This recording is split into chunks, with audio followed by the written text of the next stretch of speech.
네, 안녕하세요. 성공취업의 시작 접정보센터 이남기입니다. 네, 안녕하세요. 정도인입니다. 네, 이제 대기업 공채 서류 전형이 후반을 달리고 있는 가운데 앞서 서류 전형을 마친 기업에서는 이제 합격자 발표를 시작했는데요. 이렇게 합격자 발표 소식을 들은 분들은 또 인적성 시험 준비하느라 바쁜 나날들을 보내고 계실 텐데, 자, 안타깝게도 불합격 소식을 맞이한 우리 취준생분들은 상실감이 또 굉장히 크잖아요. 네, 하지만 아직 좌절하기엔 이릅니다. 왜냐하면 한국전력공사, 한전, KDN, 그리고 한국수자원공사 등 주요 공사나 공기업, 이른바 또 신의 직장이라고 불리는 곳들이 이제 채용 소식이 줄지어 기다리고 있는데요. 네, 지금도 많이 피곤하실 텐데 조금만 더 힘내시고요. 저희 잡정보센터도 여러분들의 공채 합격을 위해서 오늘도 열심히 하고 있으니까 정말 조금만 더 힘내시기 바랍니다. 네, 저희 잡정보센터 여러분에게 힘찬 응원 전하면서 4월 10일 화요일 오늘도 힘차게 출발하겠습니다.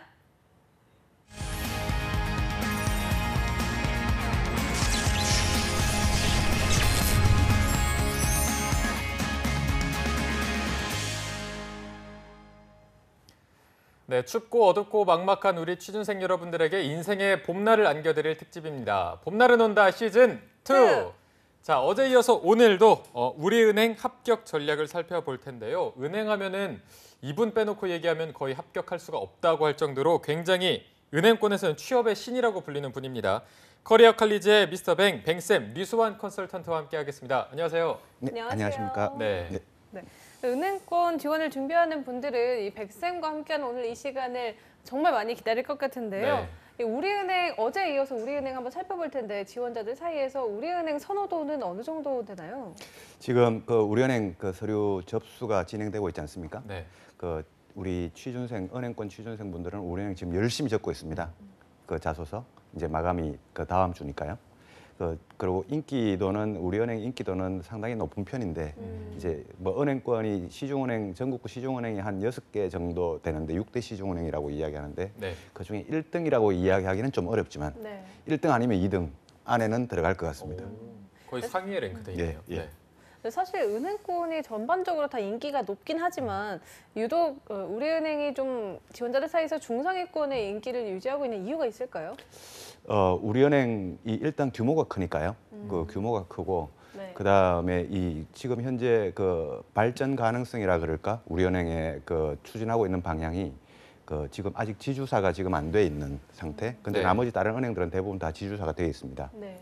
그래서 우리은행이 지주사로 변화가 되면 또 좀 더 나아질 것 같다.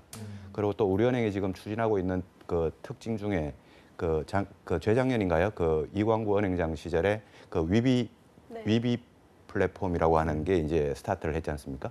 그게 학생들한테 인기가 꽤 있습니다. 네. 위비라고 하는 이 브랜드 네임이죠. 그리고 또 뭐 인기 요인이 있다면 주로 글로벌 네트워크가 강하다. 그래서 학생들 사이에 나도 동남아라든가 외국으로 한번 진출해보고 싶다 그러면 우리은행으로 취업해서 나도 한번 기회를 보고 싶다. 이런 학생들도 좀 많습니다. 네. 이렇게 취준생 여러분들한테도 인기가 높은 우리은행 어떻게 하면 들어갈 수 있을지 오늘은 저희가 자소서를 전격 분석해 보도록 하겠습니다. 다음 주 월요일까지가 아마 서류 접수 마감 기한일 텐데 먼저 우리은행의 자소서 항목부터 살펴보도록 하겠습니다. 네, 우리은행 자소서 항목은 총 5가지 항목으로 이루어져 있는데요. 먼저 1번 항목은 우리은행 지원 동기는 무엇이며 우리은행에 입행하기 위해서 다른 지원자와 차별화돼 어떤 노력을 해왔는지 작성을 해야 합니다. 2번 항목은 단체나 팀에서 목표를 달성하는 과정 중 느꼈던 한계는 무엇이고 이를 극복하기 위해 기울였던 노력과 결과를 구체적인 사례를 바탕으로 작성하도록 하고 있습니다. 3번 항목은 다른 사람들을 설득하고 지지를 이끌어내야 했던 경험이 있다면 구체적인 사례를 바탕으로 그 과정과 결과를 작성하면 되고요. 4번 항목은 원칙을 고수하기 어려운 상황에서도 올바르게 행동하기 위해 노력한 경험이 있다면 역시 또 구체적으로 작성해야 하고 마지막으로 5번째 항목은 우리은행에서 앞으로의 목표와 포부를 단기적 3년에서 5년 정도의 관점과 10년 이상인 장기적 관점에서 설명해 주십시오. 또 그리고 이를 위해 지금까지 어떻게 준비해왔으며 앞으로는 어떻게 준비해 나갈 것인지 구체적으로 작성해야 하는데요. 모든 항목은 600자 이내로 작성을 해야 합니다. 네, 저희가 우리은행 자소서 항목 5가지를 함께 살펴봤는데 이번 자소서의 특징이 있다면 어떤 게 있을까요? 그 금방 읽어주신 거 다 들으면서 저도 아, 참 다시 들어도 어렵구나 네. 어렵죠. 라는 네. 걸 느끼는데 어렵지 않으세요? 어렵죠? 뭔가 네, 구체적인 걸 어려워요. 굉장히 많이 예, 예. 요구하네요. 처음부터 1번부터 다 구체적으로 적어라라고 이야기를 하고 있죠. 네. 그 이번 자소서 특징이 있다면 좀 그 난이도는 크게 작년이랑 차이가 있다라고 보여지진 않는데요. 네. 작년에도 이 5개 질문이 있었습니다. 네. 작년에 5개 질문이 있었는데 작년에도 작년 같은 경우에는 이제 1번에 에세이를 적어라라고 하는 이 에세이 질문이 있었고 그다음에 지원 동기와 입행을 위해서 준비했던 노력을 적어라. 아, 네. 이거는 요번에도 아까 읽어주셨듯이 네. 네. 이제 중복되는 항목이죠. 그다음에 작년에도 목표를 정하고 노력을 했고 한계를 느꼈고 또 그 결과에 대해서 적어라라고 하는 항목이 있었습니다. 네. 이것도 이제 중복이 좀 되죠.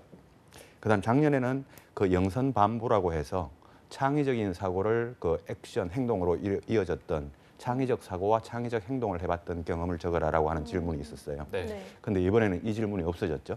그 이제 이거는 우리 그 전임 지금은 이제 은행장이 바뀌었습니다만은 그 전임 이광구 은행장 시절에 강조했던 그 키워드가 영선 반보라고 하는 조금만 더 창의적인 생각으로 남들보다 반보만 앞서 나가는 그런 그 키워드를 슬로건으로 내세웠는데 이제 은행장이 그 바뀌면서 이 부분이 좀 바뀌었다고 보여지고 작년에 이제 5번째로 입행 후 포부 묻는 질문이 있었습니다. 네. 이거는 올해도 있죠. 그래서 작년하고 올해하고 지금 작년 하반기랑 이번 상반기랑 중복되는 항목이 있고 새로 생긴 항목들이 있는데 이제 중복되는 항목들이 지원 동기 입행을 위한 노력, 그다음에 목표, 한계, 노력과 결과, 네. 그다음에 입행 후 포부 이 항목들은 지금 이제 작년과 동일하게 똑같이 가는 거고 새로 생긴 질문들이 설득을 하고 지지를 이끌어냈던 경험이 있죠. 그다음에 원칙을 고수하기 위해 노력했던 경험. 이 두 가지 항목이 이제 새로 생긴 항목입니다. 이렇게 계속 가는 항목들은 그 나름대로 중요하니까 계속 가는 거고 새로 들어온 항목들도 중요하니까 새로 들어온 만큼 이번에는 조금 새로 들어온 항목에 좀 포인트를 둬야 되지 않을까 이런 생각이 좀 듭니다. 네. 네. 기존에 있었던 3가지 질문과 또 이번에 새로 신규로 생긴 항목이 2가지가 있는데 뱅쌤께서는 아무래도 새로 생긴 질문에 조금 더 포인트를 주는 게 좋지 않을까라고 말씀을 해주셨거든요. 네. 그런데 앞서 이남규 아나운서가 말했지만 우리은행 접수 지원 마감이 16일이라서 딱 16일이죠. 일주일 정도의 시간이 남아 있는 것 같은데요. 남은 시간은 좀 어떻게 분배를 해야 이렇게 효율적으로 쓸 수가 있을까요? 그렇죠. 오늘이 우리 생방송이니까 오늘이 10일이지 않습니까? 네. 이제 앞으로 딱 그 만 6일 남았는데 네. 일단 마감일인 16일은 대부분 건드리지 않는 게 그러니까 최종 제출을 하지 않는 게 좀 정상적이라고 보여지고 그럼 15일까지라고 하면 5일 정도 남아 있습니다. 근데 이제 정상적인 우리 그 취준생들의 속도라면 일단 그 이번 우리은행 같은 경우에는 일단 지원 분야 그러니까 그 어제도 말씀드렸습니다만 디지털인지 IT인지 지역인재인지 일반인지 이 지원 분야를 먼저 결정을 하고 그다음에 지금은 이제 1번 항목은 어떤 내용을 적어야 되겠다. 2번 항목은 어떤 내용을 적어야 되겠다. 이 작업이 끝나 있는 상태여야 정상이고 그리고 지금쯤은 한 1번이든 뭐든지 제가 직접 적겠다는 그 내용을 좀 습작이라도 하는 해봤던 정도 수준이라면 지금 진도는 늦지는 않은 것 같습니다. 네. 보통 실제로 이제 어떤 항목을 어디에다가 적어야 되겠다라고 이렇게 매칭 작업이 이루어지면 네. 실제 적는 작업은 한 3일 정도면 적을 수 있거든요. 네. 예.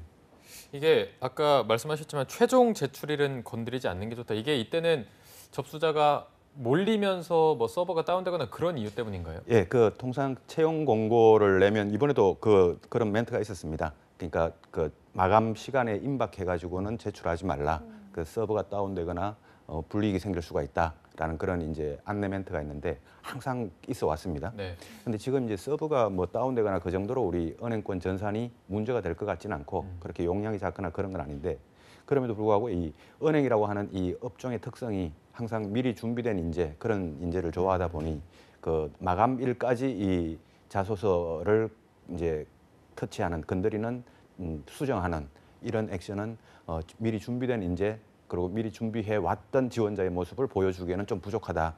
그러니까 네. 마감일에는 좀 건드리지 말자 이런 그 주의를 항상 저도 드리고 있죠. 네. 그런데 취준생분들 중에는 이게 아까 말씀하셨지만 미리 준비된 인재를 본다. 그렇다면 미리 좀 제출하는 게 더 유리한지 아니면 좀 마감일에 가까울수록 불리한 건지 궁금해하는 분들도 있거든요. 실제로 어떻습니까? 예, 역사적으로 그 질문은 항상 있어 왔습니다. 네. 그 최근에도 지금 이번 우리은행까지도 그렇고 앞으로도 또 그 질문이 이어질 텐데 실제로 이 미리 준비를 해가지고 만약에 채용 공고가 뜨자마자 난 이 항목들 미리 다 작성을 해놓았어 하고 최종 제출을 누르면 최종 제출 키를 누르면 인사 담당자 입장에서는 미리 준비가 됐구나라는 생각과 함께 또 반면에는 이렇게 좀 뭐라 그럴지 좀 더 준비성이 없을까, 네. 좀 더 수정해보고 좀 더 고쳐볼 생각을 하지 않을까라고 하는 이런 아쉬움, 그 부족한 점도 발생할 수 있거든요.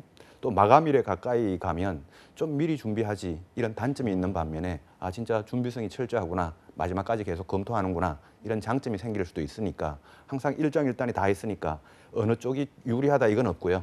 미리 제출하면 유리하다, 나중에 제출하는 게 유리하다 이건 없고 마감 시간, 마감 일자만 아니면 인사 담당자 입장에서는 전부 다 그냥 동일합니다. 네. 너무 빨리 제출하는 것도 바람직스럽지는 않을 것 같습니다. 사실 뭐 내는 시점이 중요한 거는 아니고 뭐 우리은행뿐만 아니라 모든 대기업 공채에서 공고에 마감일 하루 전에는 좀 제출을 해달라 네. 약간 이런 문구들이 그렇죠. 많이 들어가 예, 있잖아요. 네. 그럼에도 불구하고 마감일에 아무래도 접속자가 많이 몰려서 이렇게 서버가 좀 과부하되는 그런 것들을 좀 많이 목격하게 되는데 저희 방송 보시고 계신 시청자분들께서는 부디 최소 한 대여섯 시간 전이라도 미리 제출을 해서 그런 일을 좀 방지하셨으면 좋겠습니다. 네. 네, 이제 본격적으로 자소서 합격 전략을 알아볼 차례인데요. 5가지 항목 중에 전체적으로 좀 난이도가 높거나 좀 중요성이 돋보이는 항목이 있다면 몇 번인가요? 예, 이번 자소서 중에서 봤을 때 전부 다 600자로 지금 분량이 정해져 있거든요. 네. 600자인데 우리 취준생들이 실제로 적고 있는 거를 봐도 그렇고 제가 봤을 때 제일 난이도가 높은 항목은 이 중에서 5번인 것 같아요. 포부를 네. 적는. 예, 입형 후 포부를 네. 단기적인 관점, 그다음 장기적인 관점, 그리고 지금까지 준비해 왔던 노력을 적어야 되고 앞으로 또 준비해 갈 노력을 또 적어야 되고 그걸 600자 안에 이제 다 적어야 되다 보니까 네. 네. 이게 좀 지금 은행권의 이 변화가 되게 심하지 않습니까? 네. 근데 이 장기적으로 은행이 어떻게 변할지 참 우리 학생들, 취준생들 입장에서 생각해 보기가 참 쉽지가 않을 텐데 그거를 이제 자소서에 녹여 적기가 그 항목이 좀 제일 어려운 것 같고 그다음에 또 역사적으로 제일 중요하고도 어려운 질문이 이 지원 동기와 입행을 위해서 준비해 왔던 노력이 네. 있는 이 1번 질문입니다. 네. 그래서 이 5번 질문, 1번 질문, 그다음에 이제 2번, 4번, 3번, 5, 1, 2, 4, 3 이 순서로 난이도가 높다. 그러니까 5번이 제일 높은 거예요. 난이도가 낮아지는 거죠. 뒤로 갈수록 5, 1, 2, 4, 3 이 난이도 순서로 우리 학생들이 취준생들이 좀 더 신경 쓰고 자소서를 적었으면 좋겠습니다. 네. 5번이 가장 어렵고 3번이 그나마 조금 쉬운 편이다 이렇게 정리해 주셨는데 이게 난이도랑 중요도랑 그럼 일치한다고 볼 수가 있을까요? 거의 99% 일치합니다. 그 99% 그 학생들, 취준생들이 입장에서 내가 적기 어렵다라고 하는 항목은 인사 담당자 입장에서 봤을 때 이게 중요하다. 중요하다. 인사 담당자 입장에서 중요하다는 건 뭐냐면 평가의 변별도가 높다는 겁니다. 네. 잘 적은 친구, 못 적은 친구 차이가 팍 나는. 네. 근데 어떤 항목은 잘 적은 친구와 못 적은 친구의 차이가 거의 나지 않는 평가의 변별도가 낮은 이런 항목은 학생들이 상대적으로 적기가 어렵지가 않습니다. 네. 대표적으로 이제 그런 항목이 성장 과정 같은 성장 과정을 질문하는 경우에는 변별도가 낮다. 잘 적은 사람, 못 적은 사람의 차이가 별로 없다는 거죠. 근데 지원 동기 같은 그 질문은 변별도가 되게 높다. 그래서 잘 적은 지원 동기와 못 적은 지원 동기가 차이가 팍 난다. 그래서 중요하다. 변별도가 높다. 이퀄 중요하다. 이퀄 학생들의 입장에서는 난이도가 높다. 전부 다 거의 99%가 일치하는 용어들입니다. 네. 네. 사실 뱅쌤 말씀에 전적으로 좀 공감이 가는 게 이게 쓰기 어렵다는 게 취준생 입장에서 살펴보면 쓸 말이 없다라는 거잖아요. 무슨 말을 써야 할지 모르겠다. 그러다 보니까 개개인별로 좀 내용이 많이 좀 다양화되고 또 수준 격차도 좀 많이 나는 것 같은데 좀 접근하기 쉬운 질문 같은 경우에는 내가 쓰기 쉬우면 남들도 쓰기 쉬우니까 그렇죠. 좀 겹치는 내용과 그런 패턴이 좀 비슷해져서 인사 담당자 눈에는 이렇게 변별력이 다소 없어 보일 그런 가능성이 좀 크다고 저도 생각이 드는데요. 그런데 뱅쌤께서는 이 3번이랑 4번을 조금 난이도가 쉽다라고 좀 말씀하셨는데 이 네. 3, 4번이 이번에 새로 생긴 질문들이잖아요. 예. 새로 생긴 게 약간 좀 중요하다라고 말씀하셨는데 난이도 상에서는 조금 하위로 두시는 이유가 있을까요? 예, 제가 아까 이번에 새로 생긴 질문을 좀 더 신경 쓰자 이렇게 이제 말씀드렸잖아요. 네. 근데 난이도에는 좀 아래쪽으로 네. 뒀다는 말이죠. 이게 조금 뭐 이런 차이가 아이러니가 생기는데 이거는 새로 생긴 거는 신경을 써야 되지만 기존에 남아 있던 질문 그러니까 3개 항목은 지금 그대로 남아 있지 않습니까? 네. 이 3개 항목 난이도 자체가 높기 때문에 아. 이 새로 들어왔지만 난이도를 그렇게 높게는 보지 못할 것 같아요. 그래서 기존에 작년 하반기에도 있었고 이번 상반기에도 있는 그 공통된 질문 3개, 이 질문들이 참 어려운 질문들입니다. 네. 그래서 뭐 물론 좀 이따가 이제 계속 살펴보겠죠. 네. 네. 자, 저희가 순서대로 살펴보면요. 먼저 1번, 뱅쌤께서 두 번째로 불려주신 1번 항목부터 살펴보도록 하겠습니다. 이게 고전적으로 취준생들을 굉장히 괴롭히는 문제인 것 같은데 지원 동기와 또 지원자의 차별화된 노력을 묻고 있습니다. 이게 접근을 조금 어떻게 하는 게 좋을까요? 예, 그 지원 동기와 입행을 위해서 차별화된 노력, 이 중에서는 어디가 더 어렵냐면 학생들이 이제 지원 동기는 워낙 내성이 생겼으니까 네. 지원 동기라는 건 대충 이렇게 적어 보니까 뭐 붙을 때도 있고 떨어질 때도 있더라 이런 내성도 생기고 네. 작성 요령이 어느 정도 이제 좀 박히는데 이 뒤쪽 질문, 우리은행에 입행하기 위해서 다른 지원자와 차별화된 노력을 한 게 뭐냐라고 이 질문이 참 어렵습니다. 네. 이 질문에 좀 포인트를 두고 적어야 되는데 먼저 이 600자니까 요 질문 1번 질문에 대해서 이제 작성 요령을 좀 봐야 될 것 같아요. 네. 작성 요령을 제가 이제 한 2가지 정도를 소개해 드릴 텐데 먼저 전체적으로 이제 600자를 적되 그 안에 지원 동기와 노력 부분이 같이 이제 녹여 들어가는 방법이 있고 네. 두 번째는 이걸 300자씩 이렇게 나누는 방법이에요. 아, 네. 300자씩 나누어서 300자 지원 동기를 적고 300자는 입행을 위해서 차별화된 노력을 적고 이렇게 이제 두 번째로 이제 적는 방법이 있는데 이 읽는 사람이 보기에는 뭐 둘 다 상관은 없습니다. 근데 둘 중에 적는 사람이 그러니까 지원자 입장에서 난 이렇게 적는 게 편해라고 하면 이제 그렇게 적었으면 좋겠고 1번은 역사적으로 참 어려운 질문입니다. 네. 네. 그런데 저도 1번 질문을 보니까 약간 유독 눈에 띄는 게 보통은 그냥 은행 입행을 위해서 준비하는 게 뭐냐라고 묻는 질문이 좀 대다수인데 여기는 굳이 우리 은행이라고 포인트를 꼭 집어서 말을 했단 말이에요. 예. 근데 이거는 좀 어떻게 접근하는 게 좋은 건가요? 예, 제가 금방 말씀드린 것처럼 이 질문이 참 어려운 질문인데 이 질문에 이제 포인트가 우리은행이라고 하는 4글자가 들어가 있단 말이죠. 네. 그리고 또 이제 포인트가 뭐냐면 다른 지원자와 차별화된 노력이라고 다른 지원자와 차별화된 이 차별화라는 게 이게 이제 괴롭히는데 먼저 우리 취준생 입장을 한번 생각해 보면요. 사실 우리은행을 위해서 내가 다른 지원자는 이렇게 노력하지 않는데 나는 이렇게 노력했다라고 하는 이런 노력을 한 지원자, 네. 이런 노력을 해봤던 취준생이 얼마나 있을까라는 거예요. 우리 실전에서는 이 자소서는 문항은 이렇게 쉽게 그냥 질문을 냈을지 모르지만 실제 우리 취준생들 사이에서는 그런 지원자 거의 없습니다. 그냥 은행권 지원을 위해서 노력을 했던 거는 있을지 네. 몰라도 우리은행만을 위해서 노력했다? 이런 건 없다는 거죠. 네. 그래서 이 질문이 어려운데 그래서 이 질문에 우리은행만을 위해서 노력했다? 그게 만약에 있는 지원자라면 그 내용을 적으면 참 좋겠습니다. 근데 그런 지원자가 없단 말이죠. 그런 지원자가 없으니까 그냥 좋습니다. 은행권을 위해서 노력했던 경험이 있으면 그거라도 적어보십시오. 우리은행에 꼭 포인트를 두지 말고 그런 지원자가 워낙 없으니까. 근데 대신에 남들하고 차별화된 노력, 요거는 좀 한번 고민을 해보십시오. 남들하고 차별화된 노력이 있으면 참 좋겠습니다. 남들이 그럼 대부분 해왔던 노력은 어떤 거냐 하면 뭐 금융 자격증 공부했다, 은행에서 인턴을 해봤다, 뭐 경제 관련, 금융 관련 수업을 들어봤다, 뭐 금융 관련 동아리 활동을 해봤다 이런 활동들이거든요. 이런 활동들은 남들하고 과연 차별화될까? 그게 네. 남들도 다 해봤다는 거죠. 네. 그러니까 그거 말고 남들하고 차별화된 노력이 뭐가 있을까?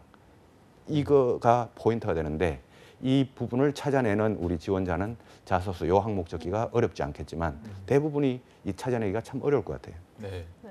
뱅쌤 말씀을 들으면서 좀 궁금해진 건데 실제로 이 우리 은행처럼 뭐 특정 은행이나 특정 기업만을 이렇게 준비해오는 취준생들이 혹시 보신 적 있으신가요? 은행권 중에서는요. 네. 은행권 중에서는 그 우리 신한은행 같은 경우가 좀 있습니다. 아. 신한은행은 매니아층이 있습니다. 난 신한 아니면 안 가라고 하는 이런 그 지원자들이죠. 그런 지원자들은 신한은행을 위해서 노력을 실제로 합니다. 근데 신한은행을 제외한 나머지 은행들은 다 똑같습니다. 그냥 은행, 기업은행, 국민은행, 우리은행 다 그냥 똑같은 은행이지. 내가 그냥 취업 시즌이 되면 그냥 원서 내보고 하는 던데 신한은행만큼은 조금 이제 특별한 매니아층을 확보하고 있는 것 같아요. 네, 알겠습니다. 자, 저희가 계속해서 2번 항목을 살펴보도록 할 텐데요. 2번 질문이 단체에서 목표를 달성하는 과정에서 생긴 한계점 그리고 이를 극복하기 위해서 어떤 노력을 했는지를 작성해야 되는 항목인데 여기에서 포인트가 있다면 어떤 게 있을까요? 예, 여기서는 우리 키워드를 한번 찾아보면 이 질문 안에 나오는 그 단어들을 찾아보면 첫 번째는 단체라는 게 있고요. 단체여야 되고 두 번째는 목표를 설정해야 됩니다. 세 번째는 거기서 한계를 느꼈어야 돼요. 그다음 네 번째는 그 한계를 극복하기 위해서 노력을 해야 된다는 거죠. 네. 다섯 번째는 그 노력을 했던 결과를 적어야 됩니다. 네. 네. 자, 요 5가지 키워드가 이 질문에 대해서 그 키워드인데 5개 키워드인데 학생들이 이 2번 질문에 대해서는 학생들이 어떻게 접근을 하냐면은 그러니까 본인을 자랑을 하고 싶어 하는 심리가 강하단 말이죠. 네네. 그러다 보니까 결과가 좋았던 항목을 먼저 찾습니다.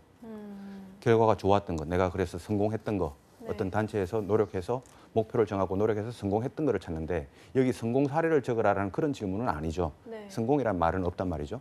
그러니까 실패를 해도 되니까 결과가 좋았던 거를 먼저 찾지 말고 네. 이 질문에서 목표가 좀 컸던 거를 좀 찾았으면 좋겠어요. 어, 그 결과가 학생들이 목표가 아니라 결과가 좋았던 걸 찾다 보니까 앞부분 목표와 한계 부분이 두루뭉술해집니다.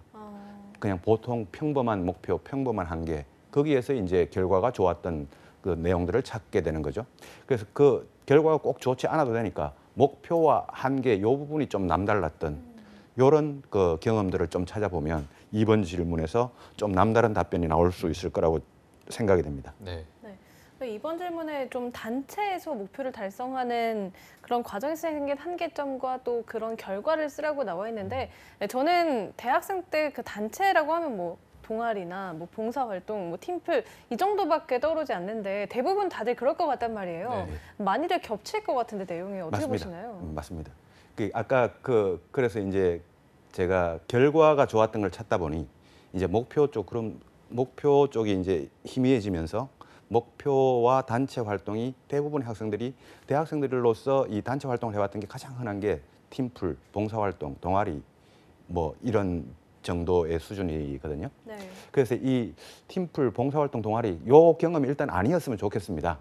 읽는 사람의 입장에서는 네. 그럼 뭐가 또 있을까요? 너무 식상하니까. 네. 근데 그 이외에 뭐가 있냐면 단체가 예를 들어서 친구 모임이 있었다 또는 가족 모임이 있었다 뭐 또는 군대 동기들 모임이 있었다 뭐 이런 것도 찾아낼 수는 있고 또는 고등학교 동창 모임이 있다 뭐 이런 것도 있을 수가 있는데 봉사활동 동아리 요 소재가 이번에 또 되게 많이 나올 것 같아요.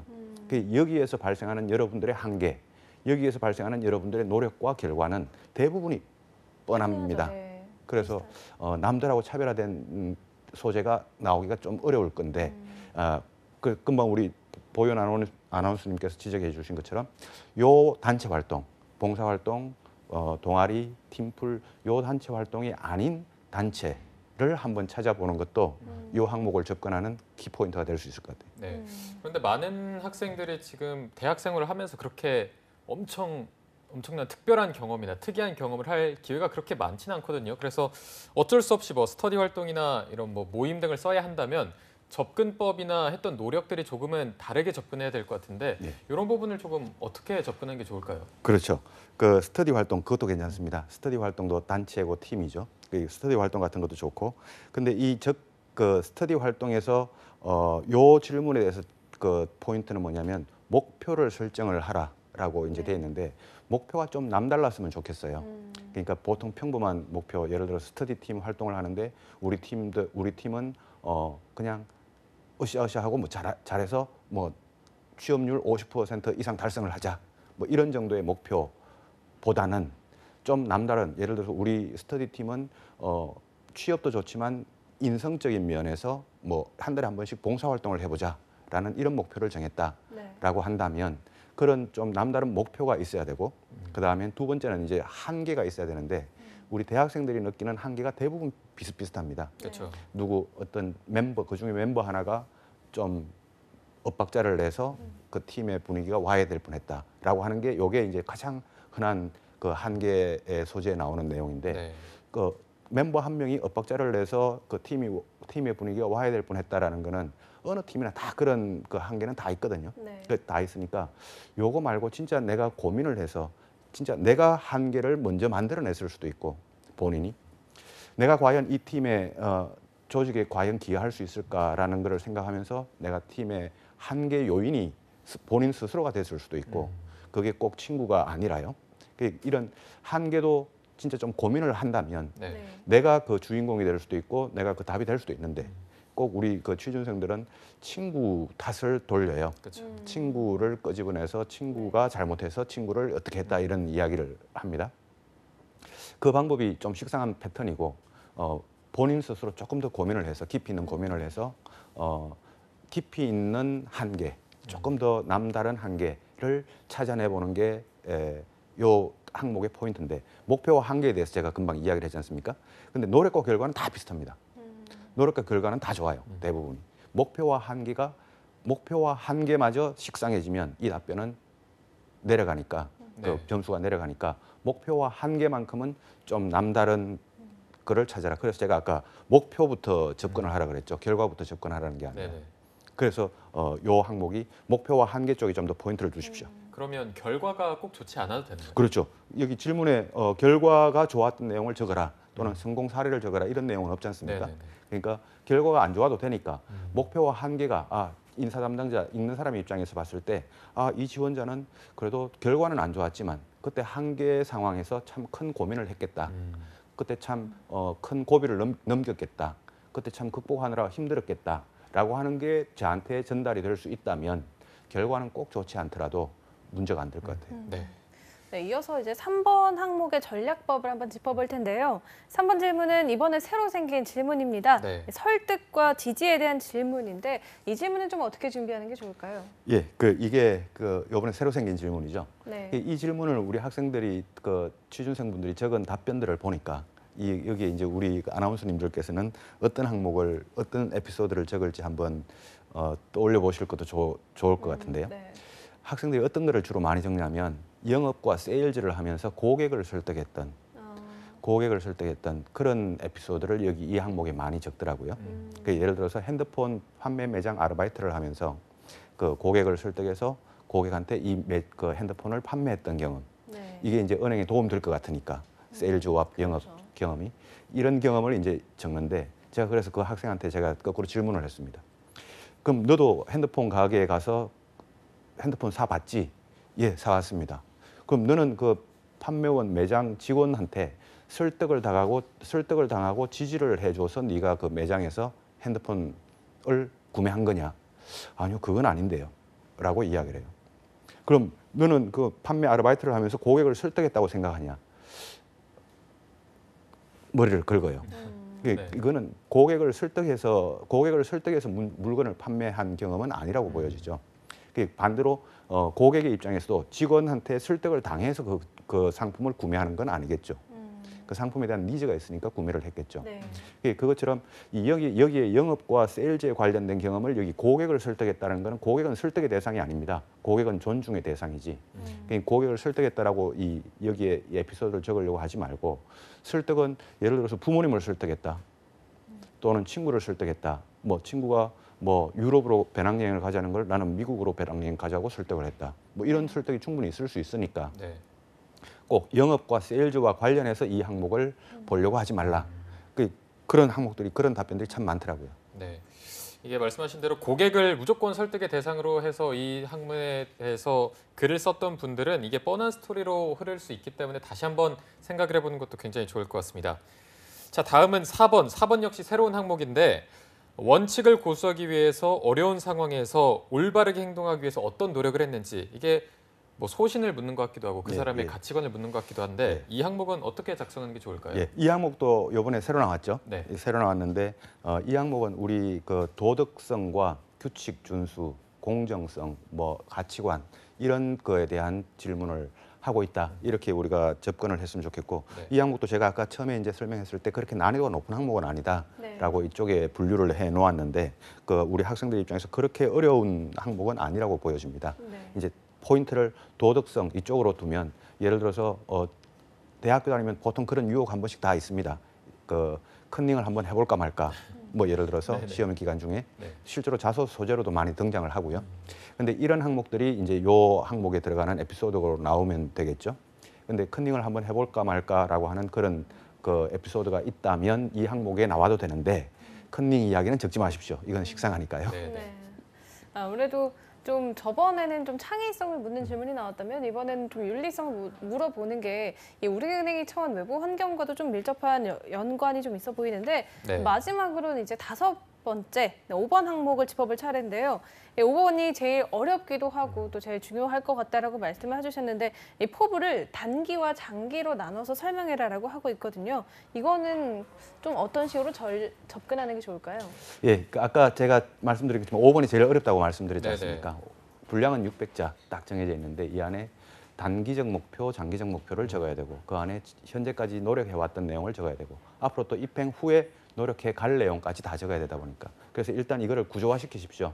구조화시켜서 200자, 200자, 200자 이렇게 나누어서 네. 맨 처음 200자 쪽은 단기적인 목표와 장기적인 목표에 대해서 내가 한 200자를 적어보겠다.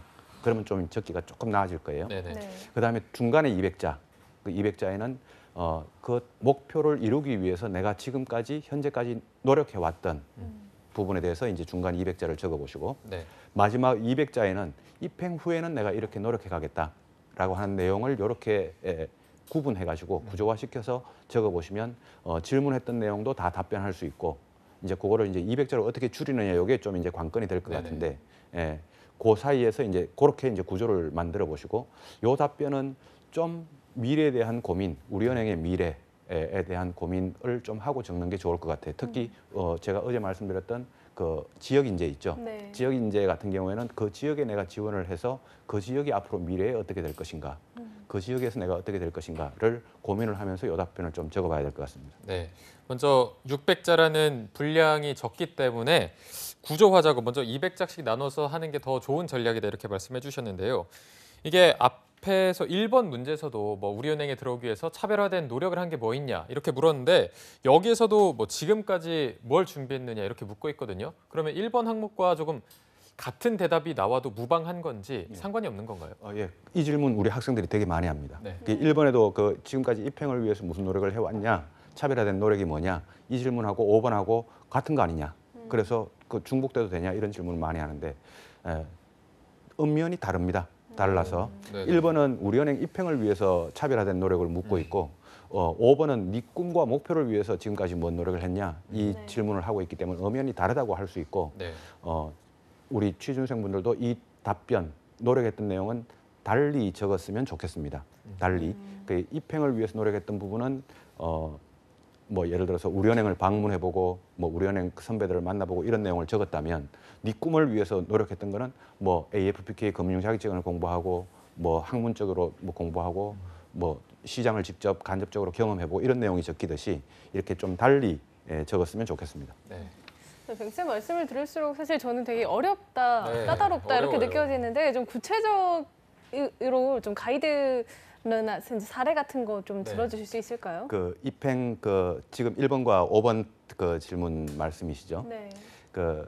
제가 만약에 우리은행 입행을 위해서 노력했다라고 하면 우리은행 입행을 위해서 노력했다라고 하면 아까 내가 말씀드린 예처럼 저는 입행을 위해서 선배님들을 일주일에 한 번씩은 찾아뵙습니다. 우리은행 선배들을 찾아뵈면서 우리은행은 어떤지, 우리은행 조직은 어떤지 이런 거를 알기 위해서 노력했습니다. 라는 이런 노력을 1번 답변 같은 경우에는 적을 수 있을 거라고 네. 생각이 됩니다. 근데 제 목표가 뭐냐면 저는 경기 남부 지역, 예를 들어서 경기 남부 지역에서 제가 어떤 기업 금융의 강자가 되는 게 제 목표입니다. 라고 했을 때 저는 기업 금융에 대해서는 어떤 준비를 했다. 기업 금융을 위해서는 뭐 우리나라 기업들 조사를 이렇게 해왔다. 네. 이런 내용들이 이제 5번에 적히는 그 지금까지 해왔던 노력이죠. 그래서 이런 부분이 1번하고 5번이 좀 엄연히 달리 나올 수 있는 그런 답변이라고 보여집니다. 네. 방금 뱅쌤께서 사례를 들어주신 것만 봐도 약간 목표 달성을 위한 준비에서 최근 직무랑 조금 연관이 되는 것 같아요. 뭐 외환 전문가가 되겠다 이런 말씀 조금 해주셨는데 이게 직무에 맞춘 목표를 설정하는 게 더 도움이 될까요? 예, 이 질문도 오늘 되게 날카로우신데요. 네. 이 질문도 학생들이 되게 많이 합니다. 그 목표를 적는데 직무에 맞춘 목표. 그럼 직무에 맞추지 않은 목표는 뭐가 있냐라고 하면 저는 그냥 이러이런 은행원이 되겠습니다. 라고 하는 이런 목표를 적는 경우에는 직무와는 관계없거든요. 네. 그래서 직무와 맞춘 목표가 있고 직무와 맞추지 비직무형 목표가 있을 수 있는데 어떤 거든지 상관은 없습니다. 상관은 없으니까 직무형 목표도 좋고 비직무형 목표 비직무역 목표의 대표적인 사례는 저는 뭐 10년 후에는 단골 고객 1,000명을 가지고 있는 은행원이 되겠습니다. 네. 이런 이제 목표가 비직무역 목표의 사례입니다. 직무역 목표는 저는 기업 금융의 강자가 되겠습니다. 이런 게 이제 직무역 목표죠. 네. 어느 두 가지 사례가 있는데 이 두 가지 사례 어느 것든 더 좋습니다. 실제로 우리 지원자분들이 생각하는 목표로 정하시면 될 것 같습니다. 네. 오늘 뱅쌤께서 오늘 5가지 항목을 5번, 1번, 2번, 4번, 3번 순으로 정해주셨는데 저는 다 어렵거든요. 이게 너무 다 어려워서 그렇죠. 마지막으로 우리은행 지원자들을 위한 신의 한 수가 있다면 한 말씀 부탁드릴게요. 예, 우리은행 키워드를 제가 몇 가지 나열해 드리겠습니다. 네네. 네. 우리은행의 지금 그 키워드가 지주사 전환입니다. 지주사 원래 이제 지주사 전환하는 목표가 있고요. 그러다 보니까 지주사로 전환이 되면 증권, 카드, 보험 회사를 이제 거느리게 되죠. 그러다 보니까 복합점포라는 이제 미래형 개념들이 등장을 합니다. 그다음에 디지털을 되게 많이 강조하고 있습니다. 우리은행에서. 그다음에 글로벌을 되게 많이 강조하고 있습니다. 네. 그다음에 IB, 기업금융, IB와 기업금융을 많이 강조하고 있습니다. 요 5가지 키워드를 제가 말씀을 드리니까 아까 우리 입행을 위한 노력, 네. 또 앞으로 입행 후 포부, 이 포부 적는데 이 5가지 키워드로 인터넷에서 좀 검색을 해보시고 네. 미리 좀 공부를 해보시고 자소서를 적었으면 좋겠습니다. 네. 정말 현실적인 그 마지막 꿀팁으로 좀 마무리를 해주신 것 같은데요. 오늘 우리은행의 자소서 작성법 한번 살펴봤습니다. 도움 말씀 주신 커리어 칼리지의 류수환 컨설턴트님 고맙습니다. 고맙습니다. 고맙습니다. 네, 잡정보센터 1부에서 준비한 소식은 여기까지고요. 잠시 후 2부에서는요. 한유진 캐스터와 함께하는 전국 각지의 생생한 채용 소식을 알아보는 일자리 방방곡곡이 준비되어 있고요. 네, 또 100만 취준생들의 인권을 위해서 열리라는 코너 취준생 인권위원회도 준비되어 있으니까요. 네, 어디 가지 마시고요. 채널 고정!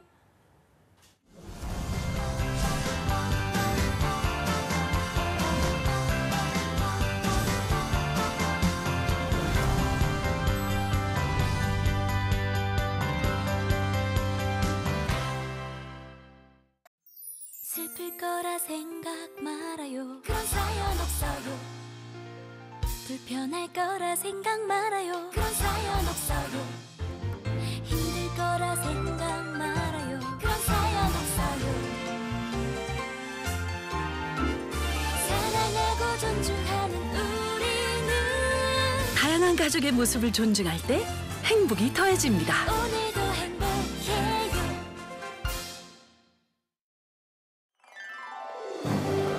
한국 직업 방송을 보면 취업이 보입니다.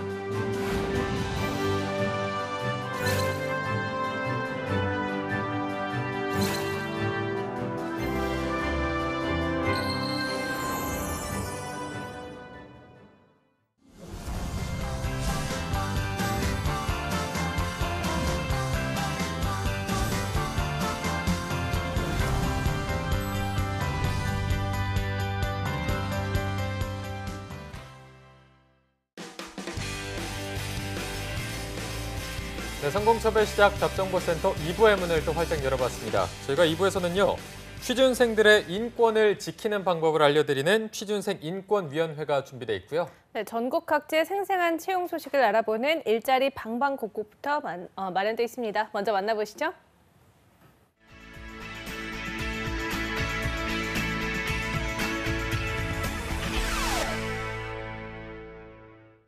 네, 매일매일 전국 각지의 생생한 채용 소식을 알아보는 일자리 방방곡곡. 오늘은 먼저 부산으로 연결해 보도록 하겠습니다. 부산 고용센터의 노혜윤 주무관님, 안녕하세요.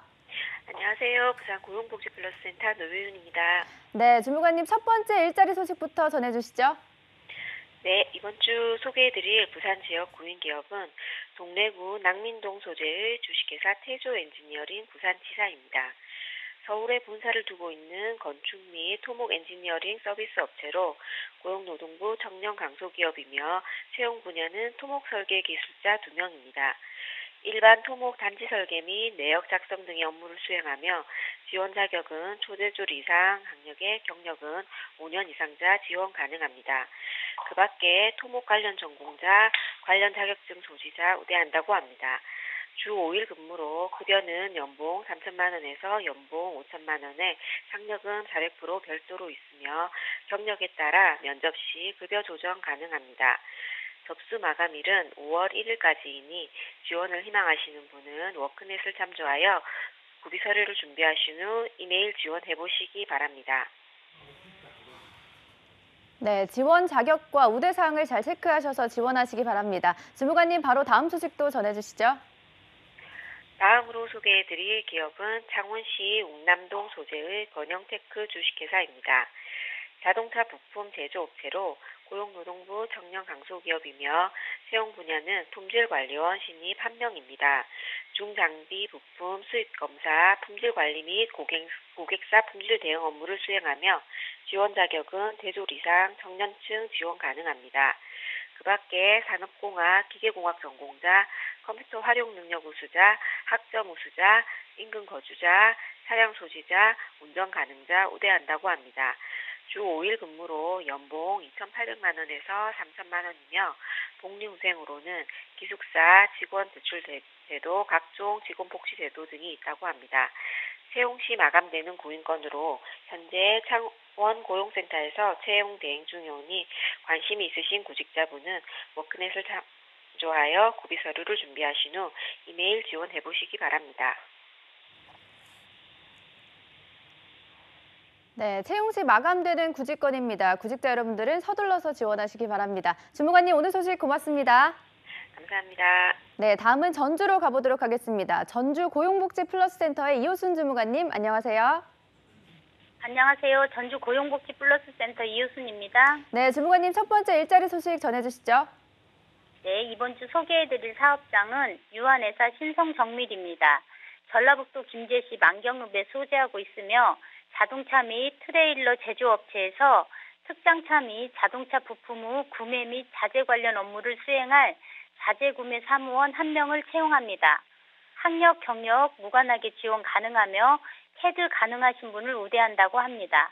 주 5일 근무에 근무 시간은 오전 8시부터 오후 5시까지로 급여는 월 180만 원입니다. 접수 마감일이 4월 20일까지이므로 지원을 희망하시는 분은 이력서와 자기소개서를 준비하셔서 회사에 직접 방문하시거나 이메일로 접수해 주시기 바랍니다. 네, 학력과 경력이 무관한 채용건입니다. 구직자 여러분들의 많은 지원 바랍니다. 네, 주무관님 바로 다음 소식도 전해주시죠. 다음에 소개해드릴 채용 정보는 청정테마센터입니다. 전라북도 완주군 구이면에 소재하고 있으며 청년 수련시설에서 집단급식소 관리 및 식자재 관리 업무를 수행할 영양사 1명을 채용합니다. 학력은 초대졸 이상 가능하며 경력은 무관하게 지원 가능합니다. 업무 특성상 영양사 자격증 취득하신 분만 지원해 주세요.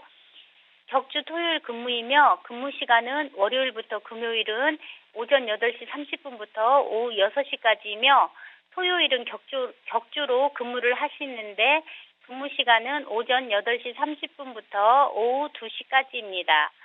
급여는 월 180만 원입니다. 채용 시 마감되는 구인건이므로 지원을 희망하시는 분은 이력서, 자기소개서, 경력증명서를 준비하셔서 회사에 직접 방문하시거나 우편 또는 팩스, 이메일로 접수해 주시기 바랍니다. 네, 이번에도 경력이 무관한 채용건입니다. 경력 때문에 고민하신 구직자 여러분들의 많은 지원 바랍니다. 주무관님 오늘 소식 고맙습니다. 네, 고맙습니다. 네, 일자리 방망곡곡 경남과 전주 지역의 채용 정보 살펴봤습니다.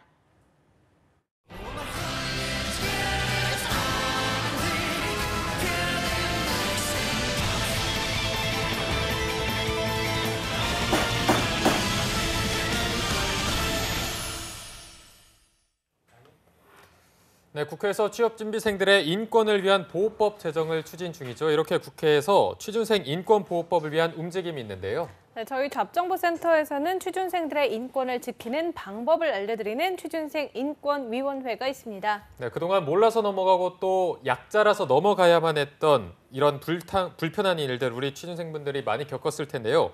이 코너를 통해서 많은 분들이 자기 권리를 조금 더 당당하게 내칠 수 있기를 더 기대해 봅니다. 네, 오늘 도움 말씀 주실 취준위의 안방마님이죠. 트러스트원 취업 컨설팅의 송진원 컨설턴트 오셨습니다. 안녕하세요. 네, 안녕하세요. 네. 네, 송쌤, 작가님들이 주말에 연락이 안 된다고. 네, 왜 맞습니다. 주말에 더 바쁘신 거예요? 네, 아무래도 이제 평일이 저는 좀 쉬는 날이기도 하고 네.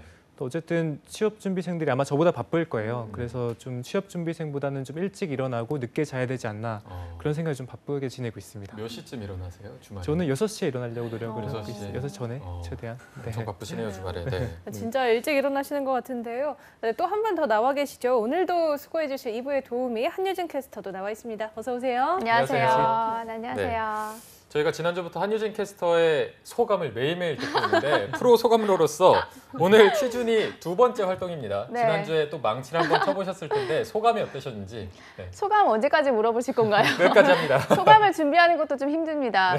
한 가지 소감이 있다면 이거를 제가 좀 약하게 친 것 같아서 오늘은 안건이 중요한 만큼 세기를 좀 세게 치도록 하겠습니다. 네, 알겠습니다. 네, 알겠습니다. 한번 들어볼 텐데요. 오늘 진원 쌤이 오늘 준비하신 주제 어떤 건가요? 네, 오늘 제가 준비한 내용은 취업준비생이라면 공채 시즌마다 이제 기업에 지원을 할 것인데 네. 지원할 때 필요한 것이 일단은 개인정보를 넣는 것입니다. 그렇죠. 네. 근데 이 개인정보가 확실하게 잘 관리가 되고 있지 않고 또 취업준비생 입장에서도 이를 무분별하게 가입을 하고 또 동의를 해주고 있는 부분에 대해서 다뤄보도록 하겠습니다. 네, 이게 취준생들 입장에서는 어쨌든 가입을 해야 그 회사에 지원을 할 수 있기 때문에 당연히 이거를 선택을 하실 텐데 그럼 이제 이거와 관련해서 한유진 캐스터가 안건을 소개해 주도록 하겠습니다. 네, 오늘의 안건을 소개해드리기에 앞서서 먼저 아나운서분들 혹시 연남동 539라는 드라마를 들어보신 적이 있나요? 저는 안 들어봤네요. 혹시 보셨나요? 저도 안 봤는데요. 네. 이 드라마의 주인공이 취준생 석도희 씨가 한 무역회사에 최종 합격을 하게 되는데요. 회사 측에서 체크카드를 출입증으로 사용해야 한다라는 말을 믿고 개인정보와 체크카드 정보를 제공했는데 이는 취준생들을 대상으로 한 유령회사가 저지른 금융사기로 밝혀졌습니다. 그런데 늘 드라마는 현실을 반영하죠. 이 취준생 대상으로 한 사기는 드라마 속에서만 발생하는 게 아니었습니다. 한 취업 포털 사이트에서 구직 경험이 있는 478명을 대상으로 한 취업 사기 경험에 대한 조사를 진행했는데요. 네. 전체의 46%가 취업 사기를 당한 경험이 있는 것으로 알려져서 충격을 주고 있습니다. 특히 개인의 민감한 정보를 토대로 한 사기들이 주를 이루고 있어서 더욱 심각하다고 볼 수가 있는데요. 따라서 오늘 취준생인권위원회 안건으로는 채용 시 노출되는 취준생들의 개인정보 이대로 괜찮은가입니다. 아유, 부서지겠네요. 좋습니다. 네. 소리가 정말 남다른 것 같은데요. 근데 오늘 확실히 안건이 좀 심각해 보입니다. 네. 취업 사기를 당한 경험이 거의 절반에 미치는 수치라고 하니까 정말 놀라운데 이 취업 한파 때문에 절박한 마음을 이용해서 사기를 치는 사람들이 제일 문제이겠지만 어찌됐건 간에 이 개인정보를 수집한다는 행위 자체에서 이런 문제들이 좀 비롯되는 것 같거든요. 그쵸. 이제 이 개인정보를 수집하는 선을 어느 정도까지 좀 허용해야 한다고 보시나요?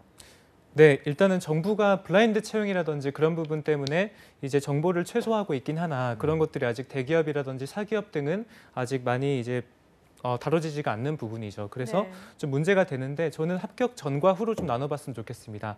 합격을 한 후에는 급여를 지급해야 되거나 이런 부분이 있기 때문에 분명히 네. 민감 정보를 수집해야 되지만 네. 지금 문제는 그 전에 정보를 수집하는 것이 과연 올바른가 그다음에 이것을 잘 관리할 수 있는 시스템적으로 갖춰져 있는지 그 부분을 좀 다뤄보고자 합니다. 네.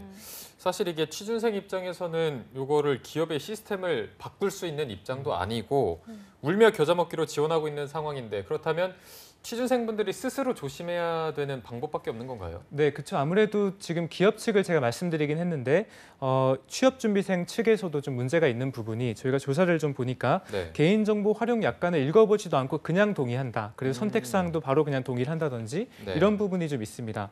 네. 송쌤 말씀 들으니까 제가 제일 찔리는데요. 저도 어디 회원가입하면서 약관 같은 걸 읽어본 기억이 그렇죠. 없거든요. 네. 아무래도 그게 너무 길고 이 법적인 그런 단어들이 좀 많이 쓰여서 그런가 읽어도 무슨 말인지 모르겠는 경우가 굉장히 많더라고요. 그런데 사실 이거에 동의를 하지 않으면 가입이 안 되고 또 사이트 이용조차 안 되는 게 현실이잖아요. 그렇죠. 이제 말씀하신 것처럼 취업준비생 조사를 좀 따라보자면 10명 중에 4명은 지금 제대로 읽지도 않고 그냥 동의를 체크한다.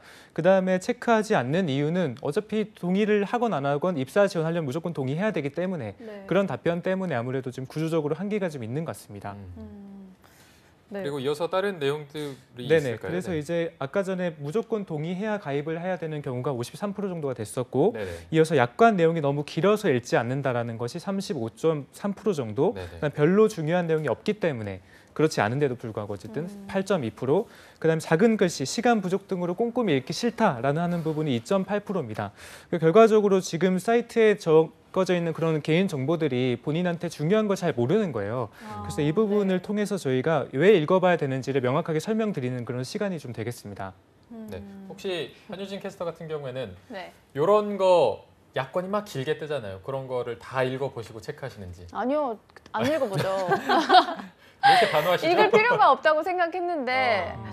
컨설턴트님 말 들으니까 꼭 읽어봐야겠다라는 생각이 드네요. 네, 저도 요거 컨설턴트님 말해주는 걸 들으니까 무조건 어차피 가입해야 되니까 하는 이유, 뭐 약관 내용이 너무 길기도 하고 글씨 작아서 저도 정말 읽지 않고 그렇죠, 그대로 맞습니다. 체크하고 했던 경우가 네. 많은데 이게 정말 조심을 한다고 해도 만약에 유출이 됐다면 취준생들이 이거를 어떻게 대처를 해야 될지도 몰라서 오히려 방관할 것 같은데 조금 대처를 그렇죠. 어떻게 해야 될까요? 지금 이제 이 개인정보에 대한 인식이 조금 부족한 것 같아요. 그다음 저희는 지금 디지털 인류로서 살아가고 있죠. 분명히 이런 부분이 나중에는 어떻게 될지 모르는 부분입니다. 네. 지금 대처하는 부분도 저희가 좀 조사를 해보니까 네. 56.7%가 내가 이제 개인정보가 내 유출이 된다고 하더라도 확인하지 않는다라는 답변이 좀 죄송합니다. 어느 정도 대처를 하지만 내 거에 관해서만 대처한다는 답변이 그 정도였고요. 아, 네네. 그다음에 34.7%는 나와 관련된 사건이 있을 때만 확인만 한다 정도가 34.7%. 그다음에 9.2% 정도는 나와 관련 있는 사건이라도 따로 확인을 하지 않는다라는 부분도 꽤나 되었습니다. 네. 그래서 개인정보라는 게 제가 아까 말씀드렸지만 저희가 디지털 인류로 살아가면서 이제는 생명줄과 같은 거예요.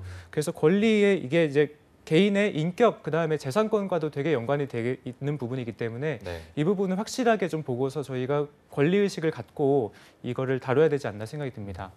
저 아까에 이어서 좀 두 번째로 또 찔리는데 사실 이제 저 같은 경우에도 뭔가 이렇게 해킹이 됐다라든지 아니면 뭐 이런 식으로 명의 도용이 됐다든지 이런 사례를 접할 때 이미 인터넷에 다 개인정보 다 풀렸는데 뭐 한 번 더 털린다고 뭐 그렇게 크게 문제가 되겠어 이런 아니란 생각을 가지고 있었거든요. 네, 가지고 있었거든요. 근데 네. 사실 이렇게 개인정보 유출이 됐을 때도 그러니까 민감 정보 수집이 됐을 때도 어떻게 대처해야 하는지 사실 모르는 경우가 되게 맞아요. 많단 말이에요. 맞습니다. 유출이 되면 이렇게 취할 수 있는 행동은 또 뭐가 있을까요?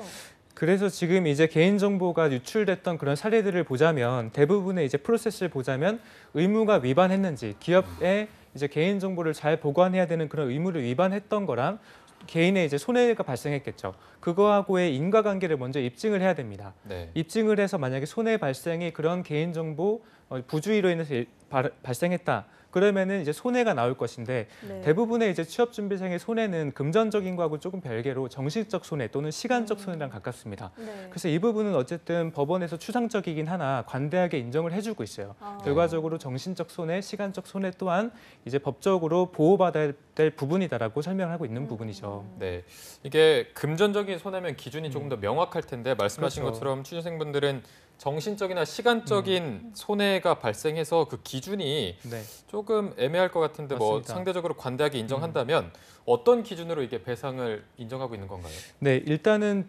법에 이제 법원이 제시한 판례를 좀 보자면요. 일단 유출이 발생했다라고 한다면 정신적 손해 또는 시간적 손해가 있었는지 먼저 확인을 합니다. 네. 그다음에 그 손해의 유형을 좀 분석을 해보고 그다음에 이게 만약에 제3자한테 퍼질 가능성이 있었는지 소위 아까 전에 털릴 가능성이 있었는지 아하, 먼저 확인을 네. 한 다음에 그다음에 털릴 가능성이 있었던 것도 사실 노출이 됐기 때문에 불안정한 거죠. 그다음에 털렸다고 한다면 소위 뭐 그런 부분을 피해를 얼마만큼 입었는지까지도 조사를 해야 될 것이고요. 그다음에 이 부주의가 얼마만큼 부주의했던 것인지 그런 것도 좀 보게 됩니다.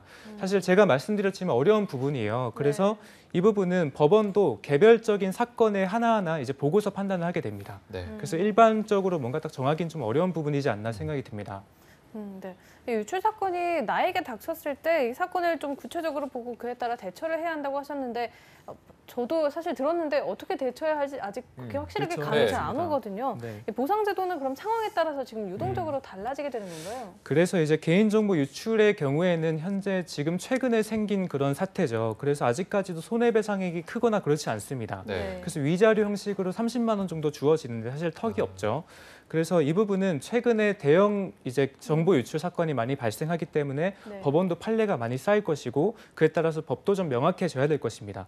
그래서 국회는 최근에 이제 개인정보 보호 위반에 대해서 징벌적 손해배상 제도를 도입을 했어요. 네. 이게 뭐냐면 개인정보보호법 39조 3항에 따르면 이제 법원은 개인정보 처리자의 고의 또는 중대한 과실로 인해서 개인정보가 분실, 도난 등이 되었을 경우에는 이제 정보 주체에게 손해가 발생했을 것을 만약 확인을 한다면 3배 정도는 손해배상을 하라라고 의무적으로 좀 지어지는 겁니다. 네. 그래서 이렇게 좀 구체화가 되는 부분이 있고 있습니다. 네. 어쨌든 노력이 계속되고 있는 것 같은데 초반에 말씀해 주셨지만 정부에서도 블라인드 채용 등 다양한 방면으로 노력을 하고 있는데 이 외에도 다른 노력이 있다면 어떤 게 있을까요? 네, 국회에서 지금 이제 박주민 더불어민주당 의원이 직무와 관련 없는 정보들은 받지 마라 그런 네. 이제 법안을 내기도 했고 더불어서 30인 이상 근로자를 채용하고 있는 곳들은 면접비를 제공하라는 그런 것도 같이 하고 있어요. 결과적으로 취업 준비생들의 인권을 위해서 계속적으로 좀 좋아지는 부분이 있죠. 그다음에 지금 고용노동부 장관이 블라인드 채용이라든지 이런 부분 때문에 권고를 하고 있지만 사실은 공기업에서는 그것이 효용성이 있으나 사기업 등에 대해서는 좀 효용성이 없는 부분이죠. 그래서 권고를 좀 의무사항으로 국회에서 지정을 하는 게 좋을 것 같습니다. 네. 네. 아직까지는 좀 갈 길이 좀 멀어 보이긴 해서 취준생 여러분들도 좀 스스로 조심하고 또 지켜봐야겠는데요. 네. 마지막으로 송 쌤이 오늘의 안건에 대해서 촌철살인의 한마디 해주신다면 어떤 말씀 해주실 건가요? 그래서 지금 이제 취업준비위원회를 다루다 보니까 대부분의 정보의 비대칭성 때문에 그런 것 같아요. 결과적으로 기업은 정보를 공개하지 않으면서 우리한테는 너무 많은 정보를 공개를 요구하는 것이죠. 네. 그래서 이런 부분은 확실히 구직자의 인권이 올라가면 갈수록 이제 사라질 것입니다. 그래서 저희 방송 또한 그다음에 국회 또한 취업준비생, 대기업 또는 공기업 또한 공동적인 노력을 통해서 이 부분을 확실하게 좀 취업준비생의 인권을 높일 수 있는 그런 길이 됐으면 좋겠습니다. 네, 제가 마지막 촌철살인 한마디까지 들어봤는데요. 오늘 수고해주신 송진원 컨설턴트 그리고 한유진 캐스터 모두 고맙습니다. 고맙습니다. 네, 내일은요 포스코 그룹 상반기 합격 전략을 짚어드리는 봄날은 온다 시즌2가 방송됩니다. 내일 방송도 기대 많이 해주시고요. 네, 저희는 내일 오전 10시에 다시 웃는 모습으로 찾아뵙겠습니다. 시청해주신 여러분 고맙습니다. 고맙습니다.